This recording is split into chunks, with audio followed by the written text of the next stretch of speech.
எல்லாருக்கும் வணக்கங்க. சிறு குறு தொழில் செய்வர்களுக்கு நம்ம நியூ இந்தியா பீமா சந்தின்னு ஒரு அற்புதமான இன்சூரன்ஸ் திட்டத்தை அறிமுகப்படுத்தியிருக்காங்க. அந்த திட்டத்தை பற்றி இப்போ நம்ம பார்க்க போகிறோம். இந்த பீமா சாதி இந்த பாலிசி யாரெல்லாம் எடுக்கலாம்? MSME micro small and medium enterprises, இந்த மேம்பாட்டு, அதாவது சிறு குறு நடுத்தர தொழில்கள் மேம்பாட்டு சட்டம் இது கீழே பதிவு பண்ண சிறு குறு தொழில்களுக்கு இந்த இன்சூரன்ஸ் கொடுப்பாங்க. இந்த இன்சூரன்ஸ் நடத்துகிற தொழில் முனைவோர்களுடைய வயசு பார்த்தீங்கன்னா 18 வயசுலேருந்து 70 வயசு இருக்கிறவங்களுக்கு மட்டும்தான் இது கொடுப்பாங்க. இது பார்த்தீங்கன்னா ட்ரேடிங், மேனுஃபேக்சரிங், சர்வீசஸ் துறையை சேர்ந்த நிறுவனங்களுக்கு வழங்கப்படுங்க. மேனுஃபேக்சரிங் உற்பத்தி துறை, சர்வீசஸ் சேவைத்துறை, ட்ரேடிங் வர்த்தகத்துறை, இப்படி 3 விதமான துறையில் MSME கீழே பதிவினவங்களுக்கு வழங்கப்படும். இதில் குறு நிறுவனம் என்றால் அவங்களுடைய நிறுவனத்தோட சொத்து மதிப்பு 5 கோடிக்குள்ள இருக்கணுங்க. சிறு நிறுவனம்னா அதனுடைய சொத்து மதிப்பு 50 கோடிக்குள்ள இருக்கணும், வழங்குறாங்க. இதில் என்னென்ன காப்பீடு கிடைக்கும்? இதில் 10 வகையான இன்சூரன்ஸ்க்கு இருக்குதுங்க. அதில் ஒரு ஆப்ஷன் ஒன்று மட்டும் கம்பல்சரி டிஃபால்ட்டாக வந்துடும். மீதி 9 பார்த்தீங்கன்னா ஆப்ஷனல் கவர், தேவைன்னா எடுத்துக்கலாம், தேவையில்லைன்னா விட்டுலாம். ஃபயர் இன்சூரன்ஸ் அப்படின்னு சொல்லுவாங்க. அந்த ஃபயர் மட்டும்தான் நமக்கு டிஃபால்ட்டாக வருது. இப்போ ஃபயர்னா சில பேர் வெறும் தீ மட்டும் நினச்சிக்குவாங்க. ஃபயர்னா தீ மட்டும் கிடையாதுங்க. தீ, மின்னல், வெடிப்பு, புயல், வெள்ளம், நிலநடுக்கம், கலவரம், வேலை நிறுத்தம், இந்த மாதிரியான சமயங்கள் இயந்திரங்கள், கட்டடங்கள், உபகரணங்கள், மூலப்பொருட்கள், சரக்குகள், நிறுவனத்தோட வணிக சொத்தில் சேதமாச்சுன்னா அதுக்குண்டான இன்சூரன்ஸ் கொடுத்துருவாங்க. இதில் நம்ம 10 வகையான இது இருக்குதுன்னு சொன்னோம். அது என்னன்னு பார்ப்போம். ஃபயர் இருக்குது, இது கம்பல்சரி நம்ம பார்த்துட்டோம். அடுத்து பார்த்தீங்கன்னா burglary, money in transit, fidelity guarantee, personal accident, workmen's compensation, loss of profit, machinery break down, public liability, terrorism, இந்த மாதிரி 10 வகையான இது இருக்குதுங்க.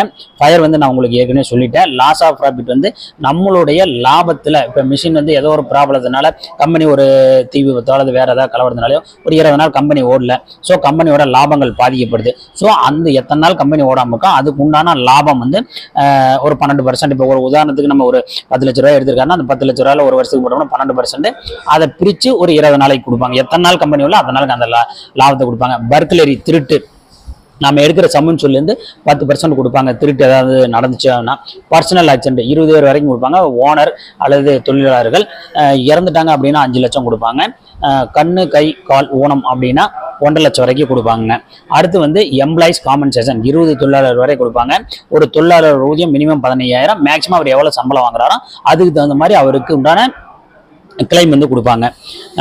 மணி இன் டிரான்சிஸ்ட், அதாவது நம்ம பணம் நம்ம கம்பெனிலேருந்து வெளியில் யாருக்கோ கொடுத்து அனுப்புகிறோம், செக்கு கொடுத்து அனுப்புகிறோம், வெளியிலேருந்து நம்ம சரக்கு கொடுத்துட்டு பணம் வாங்கிட்டு வரோம். அந்த மாதிரி டைமில் திருட்டு நடந்துச்சுன்னா அதுக்கு 10 லட்ச ரூபா வரைக்கும் நமக்கு கவர் கொடுக்குறாங்க. ஃபிடிலிட்டி கேரண்டி, நம்ம கம்பெனியில் வேலை செய்கிறவங்க தொழிலாளர் ஏமாத்துறது, நேர்மையின்மையாக செயல்படுறது, கையாடல் பண்ணுறது, அந்த மாதிரி பண்ணிட்டாங்கன்னா அதுக்கு பார்த்தீங்கன்னா 5 லட்சம் வரைக்கும் நமக்கு கவர் கொடுக்குறாங்க. அடுத்து மிஷினரி பிரேக் டவுன் ஆச்சுன்னா நமக்கு 5 கோடி வரைக்கும் கவர் கொடுக்குறாங்க. பப்ளிக் லைபிலிட்டி, நம்ம நிறுவனத்துக்கு யாராவது வந்துடுறாங்க, நம்ம நிறுவனத்துக்கு நம்ம பொருளை பார்க்குற உற்பத்தி நிறுவனம்,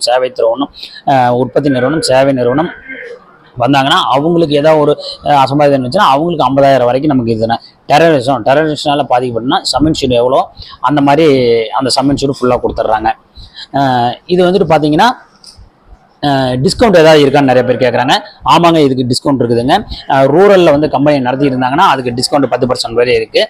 solar energy, wind energy use பண்ணாங்க அப்படின்னா அதுக்கு 2.5% வரைக்கும் நமக்கு டிஸ்கவுண்ட் இருக்குது.